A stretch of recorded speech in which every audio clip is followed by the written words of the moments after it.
Hello everybody, welcome to the first episode of this playthrough of Civilization 6 Gathering Storm as the Ottomans, and as you can see I've decided to actually do the playthrough on Xbox. I had a good long think about this and I wanted to play it on one of the new platforms. I own the Xbox One, so yeah, but this should be useful for everybody on Xbox, PS4, Switch. If you don't know the basics of the game or you don't know the basics of the expansion, we're going to go over what I know because I've played a lot of Civilization 6 both on PC and Switch, and we'll also, you know, we'll pick things up together and learn things together, and hopefully it'll just be funny, unless it all goes terribly wrong and I'll end up crying on camera. It'd be very embarrassing. Anyway, we're going to start off with obviously going single player.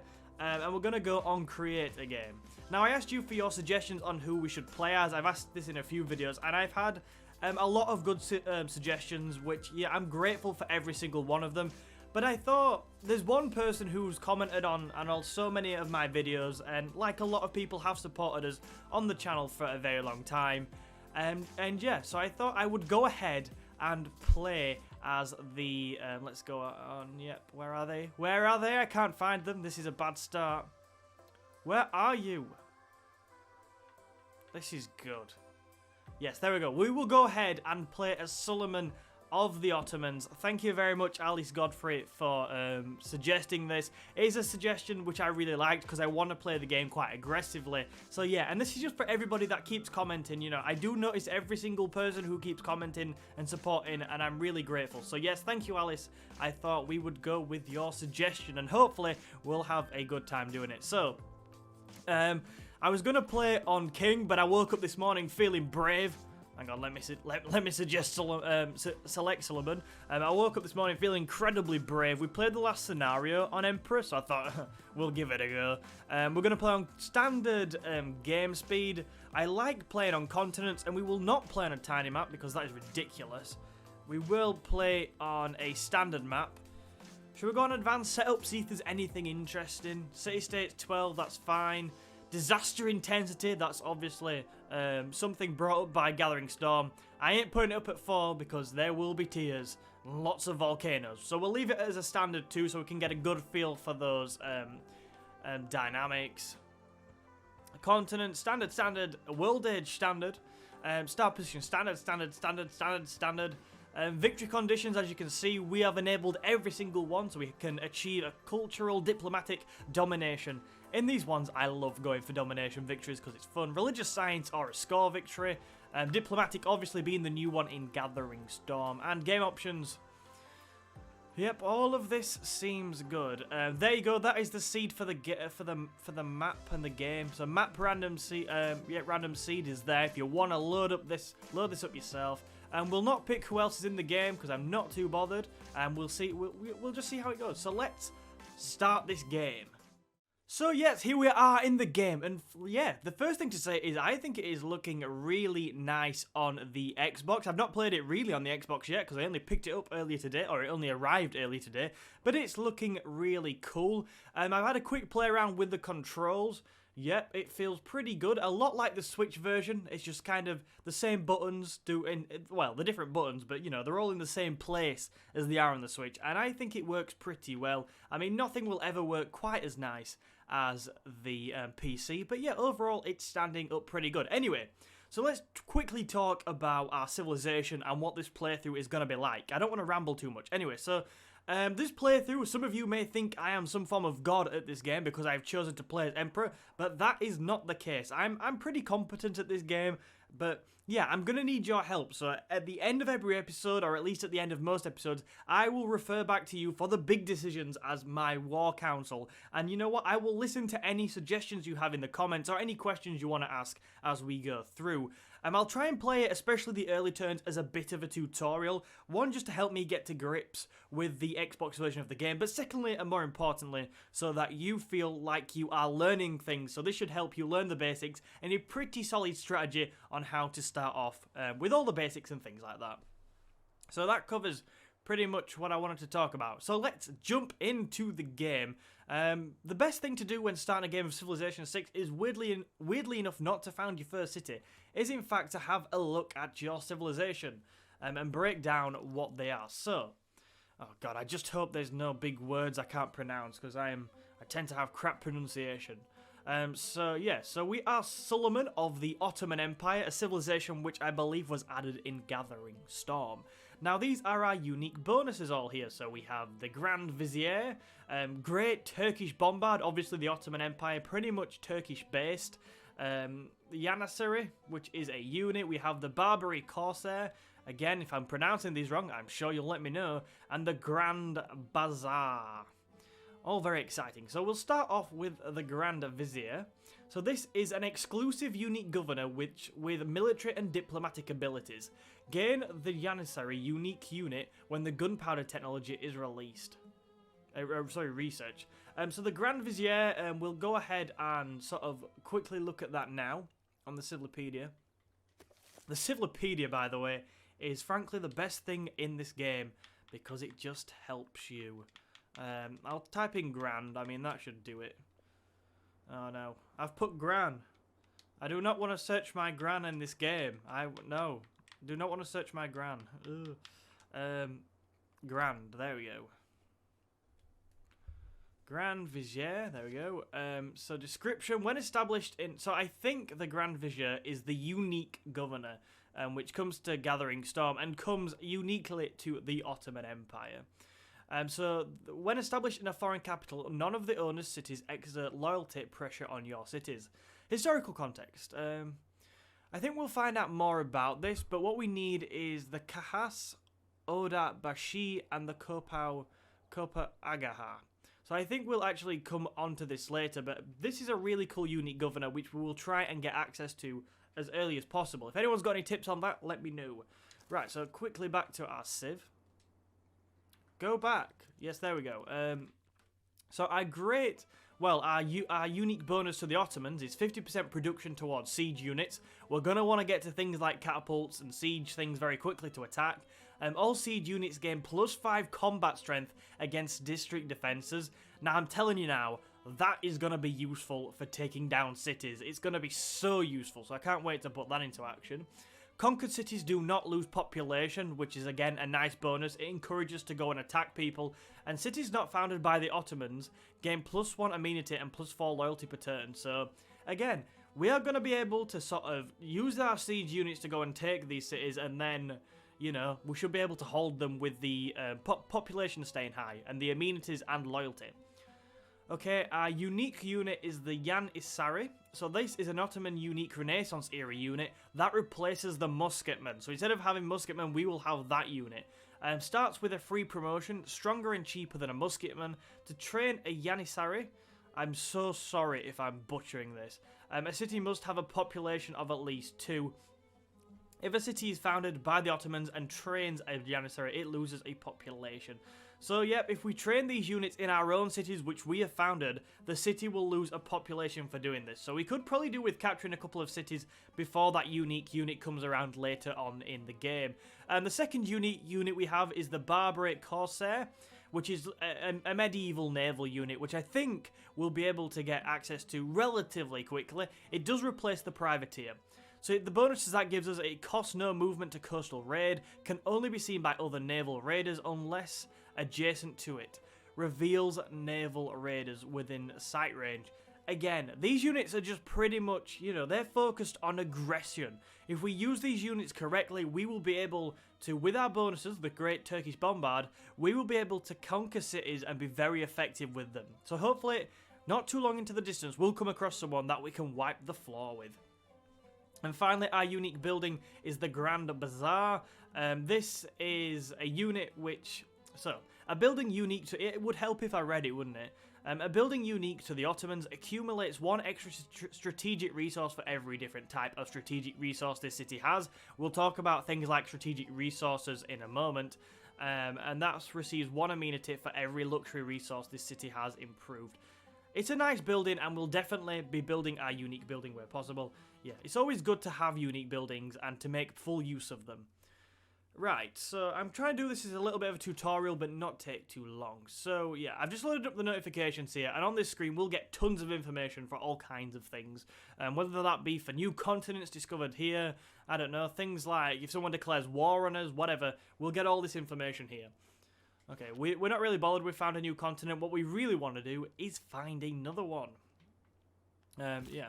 So, I feel like I've waffled on there for trying to explain a civilization and get to grips with the basics for 7 minutes. I need to calm down. Right, so, let's get on with founding our city. So this is a very good place for a city. Can we put our lenses on here? Yes, we can. So if we put our settler lens on here, we can see this is a good place because it is on a dark green tile, I believe, which means we have +3 housing. I think we're on a dark green tile. It looks quite light, but I'm sure next to rivers it is +3. Yes. So yeah, by founding next to a river, it's usually a good idea. So we'll go ahead and stick this city here. Yeah, what do we have in the vicinity? Where I need to turn the yields on. I have to turn the yields on, otherwise I'm just going to absolutely upset myself. Interface, probably. I want the yields. Okay, no, sorry, map options, yeah. Yeah, can we show yield icons, please? Now, I definitely recommend to... no. Yeah. I definitely recommend to anybody just starting off playing the game, you need your yield icons on. They help me so much when learning the basics, and they pretty much just allow you to see what exactly a tile offers. For example, the tile we are currently on offers 2 food and 1 production, and sort of, you know, that tile there offers 4 food. The little corn things being food, the little engineering thingies being production. Let's put this city down then. So, the great city... Civilization has accomplished something historic. I love how northern this advisor is. And remembered for generations to come. Okay, yeah, I'll explain this in a minute. Yeah, that's fine. So, here we go then. So, we've just founded our first city. We founded our capital city. And as you can see, we have finally got the first look of something from Rise and Fall. Now, this is the historic moments thing. And as you can see there, so the citizens of Istanbul... Istanbul is a fascinating city in history, by the way. So the citizens of Istanbul adjust to their new home and keep a wary eye on the nearby river. Yeah, so again, as you can see there, we are getting +1 era score from founding the city. And where does the era score go, you ask? Why does that matter? Well, as a mechanic of Rise and Fall, as I explained in the video the other day, era score determines what kind of age you land in. So what we're going to be aiming for this time is at least 11 to 24 golden era score, because it will put us in a normal age. If we can get above 25 in this era, we'll get a golden age for the next one. So yeah, but they're important because if you end up in a dark age, you end up with things like your cities being less loyal, less effective, and things like that. But if you end up in a golden age, you have some really nice cool bonuses, everyone's happy, everyone loves you, and your city's a very loyal to you. So we're going to be aiming to be on the golden age and normal age far, far more than we are in dark ages. And as you can see, that 1 era score we've got means we have 1, so we are currently 9 away from escaping a dark age. Okay, I hope I explained that well. If you have any questions throughout this, make sure you do let me know. So yeah, we have founded the city of Istanbul. As it said on that little thing there, the citizens of Istanbul, or one of them, are wary of the river nearby. Now, they're going to be wary of the river nearby because in Gathering Storm, things like this... What is the camera doing? The camera's absolutely... That's not good. In Gathering Storm, the things like the river can flood, and if the river floods, it's going to destroy improvements and things like that. So we'll just be wary of that. But I'm sure when it happens, you know, we'll talk about it. Right, so... Why is the camera shake? Do not shake. I've spent a lot of money on buying this game. Do not wind me up. So as you can see, we founded our city, and now we have to do our first moves on the game. I'm sorry if you already know the basics. I kind of just want to go over it for new players though, because a lot of people on Xbox and PS4 don't, you know, probably haven't played this game. And I know they haven't from telling me in the comments. So what I usually do is I use my warrior here to explore around the city. I try and find things like goody huts, as Cool 18 calls them, but basically nice villagers that are going to give us nice things, and yeah. So we're going to start scouting with this and see what happens. As you can, oh, there we go. That's brilliant. So as I just said, you know, we're going to be looking for nice villagers to give us nice gifts, and we've found one already, so that is pretty mint. Right, so yeah, we'll keep exploring with him. We'll go and make sure we get the thing from there. Hopefully it'll be 1,000,000 gold, but it definitely won't be. Ah, well. So yeah, so as you can see now, actually, we have got... I need to be careful I'm not pressing the wrong button here and don't end a turn prematurely or something. Because on the Switch, X and Y are in opposite positions. Right, so as you can see, we have on our notifications here, as I said, it will bring up any information you need. So, as you can see, we had the era score there. That's gone. Let's get rid of that. And then we found a tribal village, and it's decided to tell us about that as well. So that's nice. Right, so the first, we've explored with our warrior. Shut up. Leave me alone. I'm pretty sure they've added queues in this latest update, because before Rise and Fall and Gathering Storm came out, in that update on Switch, we didn't actually have build queues. So, well, I don't think we did. So it's really cool that we can actually queue units now. So, you've got your warrior exploring, you've founded your first city. Overall, I'm not too negative about our first build position, our first city start. I'll talk about it a bit more in a second. But what should you build straight after your first warrior? 100%, in my opinion, you've got to go for a scout, because we're going to need to explore as much as possible to get things like Eurekas for science bonuses. I'll talk about them when they happen. More nice villagers to give us gifts. So go for a scout straight up is what I'd recommend, and what we're going to do. Yeah. Our build location, our start location, by the way. Yeah, I turned the yield icons on, but I didn't really talk about it, did I? So, what do I think about our start location? Well, it's okay. Now, what I'm really bothered about when I look at this start location is that we have a lack of production. As you can see here, we don't have any tile currently within our borders which has more than one production, which is bloody annoying. And we do, however, have lots of food which will help our city grow, but we need tiles like this one here would have been nice, the 2 production on the hill. We can, or, you know, this one over here, the 3 production from the forest would be cool. But, you know, I really could have considered moving the city, but I didn't, so we'll have to just deal with it. What we will be looking to do pretty quickly, though, is improve our resources to make sure that we can use this stone, to quarry this stone, to improve our production. And I think that's going to be one of our early priorities, to improve our production. Have we picked a science here? Apparently we have, but I am not going for bloody astrology because it's going to be useless to us. So, with your first technology, my advice would always be, and I'm pretty sure anybody that's played Civilization 6 before would always advise, with your first technology choice, to look what's in your borders. Now, as you can see here, we have got stone. Now, to work stone for the extra production it gives, we're going to require the technology of mining. So, that's what we're going to pretty much go for. Also here, we have rice. You know, I think we can work that straight away, but with the stone here, that's going to be a real big priority considering we have a lack of production already. So let's go ahead with our research and click on mining. It's going to take 10 turns. I mean, nothing's getting built or researched quick right now with our start location, but we'll make the best of it. And that will allow us to build mines and quarries. Okay, so we'll go with that. Cool. Right, so I think that's everything we need to talk about. The game also, by the way, which is really weird if you've never played Civilization 6 before, has a civics tree. In the civics tree, we have... It's like the technology tree, but it's sort of... It gives you government policies and for the government. We'll talk about them when we unlock them, but yeah. You need to focus on culture for this. But we'll go over things like that as and when we get to them. Right, is that everything to start with? I think it is. It took us 15 minutes to bloody do one turn. Usually it'd take me 2 seconds, but I'm trying to explain everything as we go. Right, so we'll press X and end the turn. Now, usually this is when bad things happen, like people come out... Oh, already, you are joking me. We have a major drought. I mean, I don't think this is in our city, but like one turn into the game, we have already hit a natural disaster, which is a major drought. As you can see, it looks bad. The land is dry.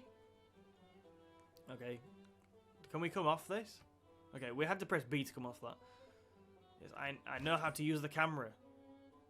That's fine.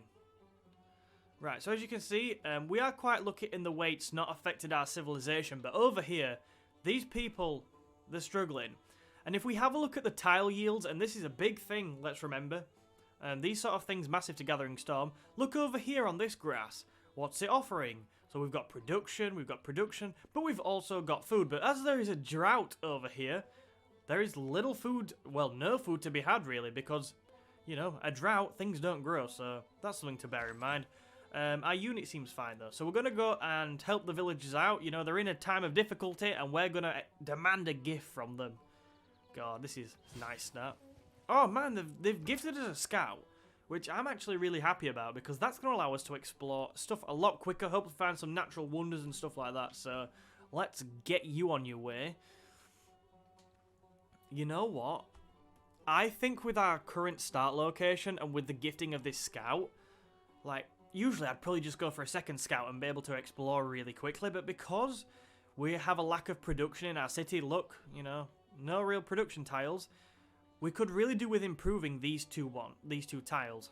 So the way we're going to improve these two tiles is not just going to require us to get mining.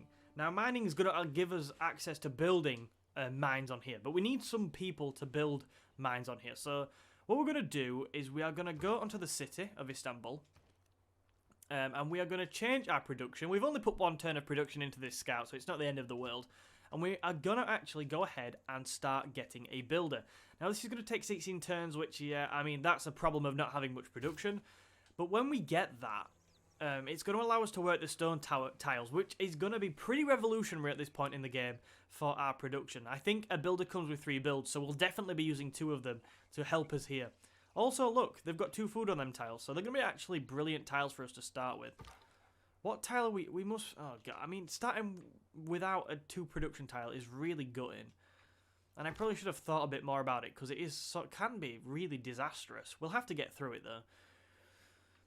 The warrior is sort of going north, so I think with the scout we will head south. Please find another nice village full of gifts. That would be very cool.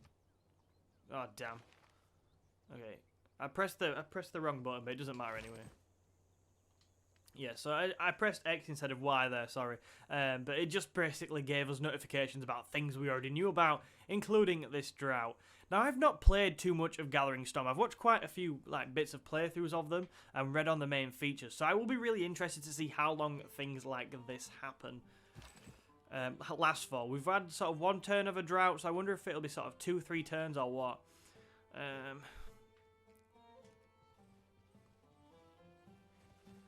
Look at this. There's some very nice rivers over here. I mean, the flooding possibilities are endless, but there's some nice rivers. Hopefully is that the coast? I don't know. We'll have to find out. But yeah. Okay, so we'll sort of keep scouting the north around here with the warrior, and then with the scout we're gonna oh dear. There you go then, people. Your first taste of barbarians. They're lovely people they are. Yeah, they're going to be a real pain in the backside in the early game, especially because we're playing on Emperor. Now, yeah, I mean, barbarians always spawn from a barbarian camp, which chokes out all kinds of units. Unlike on previous games, like on Civilization Revolution, which I'm sure a lot of you played, I love that game, but barbarians were just an absolute joke. On this game, barbarians can be an absolute nightmare. So we're going to have to make sure we take precautions, but we'll just keep exploring for now. We do know there's a good chance there is a barbarian camp down here, though, so we'll have to keep an eye out. I don't know why the camera keeps being stupid. It's really annoying me. Okay, so I'm going to do a couple more turns for this episode, but overall, I kind of just want to get your thoughts on where we should... Ooh, we have met somebody. Peter! I'm very happy to meet you. You also seem delighted to meet me. For some reason... Oh, for crying out, why are the leader animations not on? I think we can turn his animations on, so it'll be a lot better than just a picture. I am Tsar Peter, so a cultured leader such as yourself must enjoy the finer things in life. Are you fond of art as well? Peter, it's an honor to meet you, but I believe you have just sent me a painting of yourself because you are not moving. Oh yes, we would love to know where your nearby city is. Oh, cool.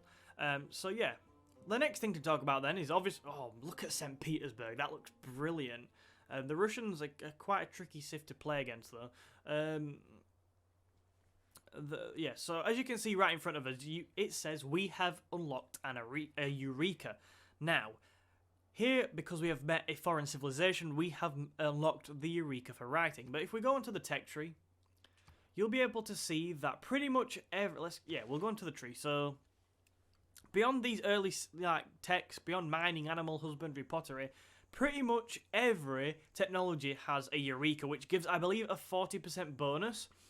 Now, yeah, I mean, you need to do it. You need to get as many of these Eurekas as possible, because saving 40% on research is massive. And if you think about it, how much could that save you throughout a game? It could save you turns and turns and turns of research. And in a game where people are going to move quickly across the technology tree, that's going to be absolutely crucial. Yeah. Okay.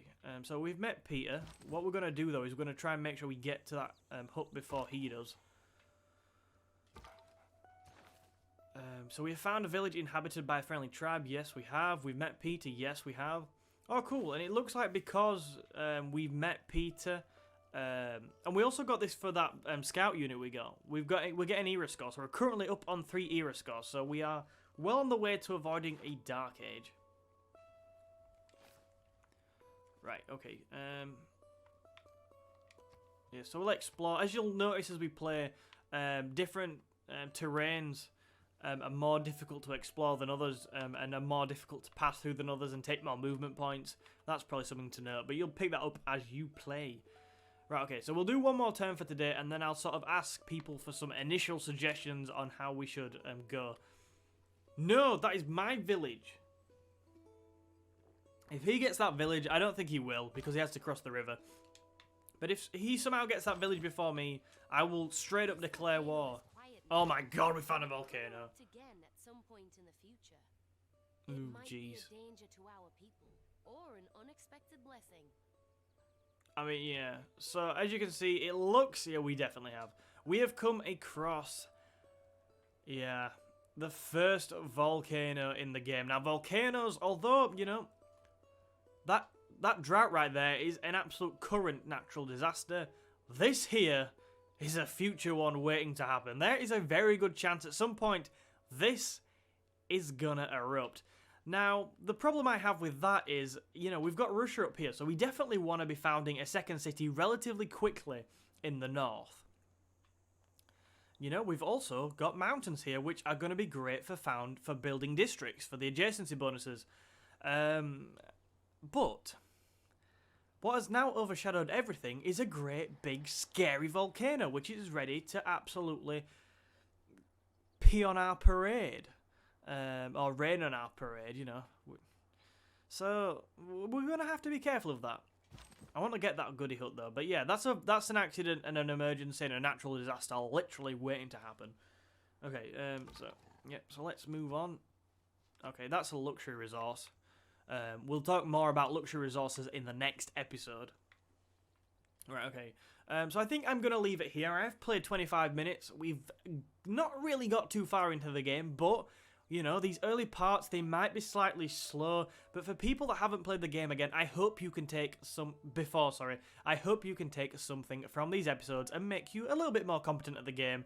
You know, I know Civilization 6, when you first start, can be a drop in the ocean. It's just a lot to learn. So hopefully through these episodes you will learn something. But yes, what should we do? What kind of strategies are you thinking about for the immediate and maybe long-term possibilities? Should we think about founding a city up here pretty quickly? I think we probably should.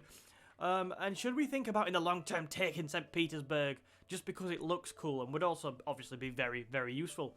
Bit of interesting historical fact here, which I'm going to bore you all with. Historically, the Ottomans and the Russians, I believe, were rivals, you know, around the land which is now Ukraine and places like that. These two civilizations really didn't get on well, so it's going to be nice to have that historical scenario play out in front of us. Anyway, I need to edit this, so thank you so much for watching. Please do hit the like button and subscribe for more videos like this. I will be uploading this, like, at least an hour's footage a week for the considerable future. So yeah, thank you for watching, and I will see you in another video soon.